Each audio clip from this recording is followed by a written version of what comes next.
Bonjour et bienvenue dans cette nouvelle capsule Open. L'actualité cette semaine, le Black Friday, cette grand-messe du consumérisme. Je l'appelle ainsi parce que si la tendance se maintient et qu'on regarde ce qui s'est passé le 11 novembre dernier au Single Day, ben on s'attend encore à battre des records. Puis je dis encore parce qu'en 2016, l'augmentation des ventes en ligne durant le Black Friday avait été de 21% pour totaliser un montant de 3,34 milliards de dollars.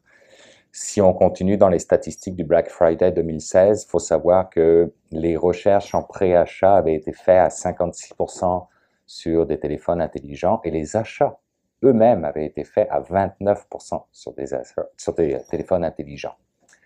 D'un point de vue des systèmes d'exploitation, quand on regarde ça, c'était un panier d'achat moyen en 2016 de 144 $ sur iOS et 136 $, sur Android. Donc, ça s'équivaut un petit peu.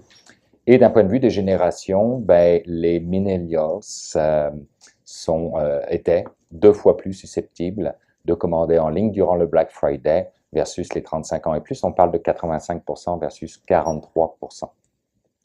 Et d'un point de vue mondial, ben, c'est 16% des consommateurs qui vont consommer en ligne durant le Black Friday. Donc, statistiquement, c'est très intéressant pour le commerce électronique. Sauf que mon opinion pour aujourd'hui, c'est de se dire, il faut quand même faire attention de ne pas tomber dans le travers de la consommation compulsive parce qu'il y a des rabais en ligne. Vous savez, je suis à la tête d'un organisme, d'un OBNL qui s'appelle l'Organisme pour la promotion de l'économie numérique Open. Donc, il est clair que je promouvois cette économie-là, j'y crois, je la pousse, bref, peu importe. Mais dans l'économie numérique, il existe plusieurs autres économies.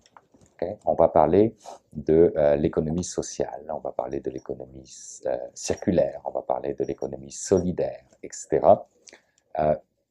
Donc, quand on parle d'économie numérique et quand on parle de croissance des ventes en ligne, une journée comme le Black Friday, il ne faut tout de même pas oublier les impacts environnementaux de cette surconsommation. Donc, mon opinion aujourd'hui, c'est simplement de dire, ben oui, acheter en ligne durant le Black Friday, puis essayer d'acheter au Canada tant qu'à y être, pardon, c'est important. Peu importe la plateforme, mais acheter au Canada. Mais acheter aussi de façon tout à fait raisonnable et non compulsive.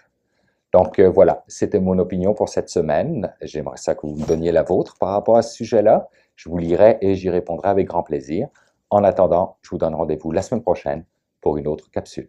Merci.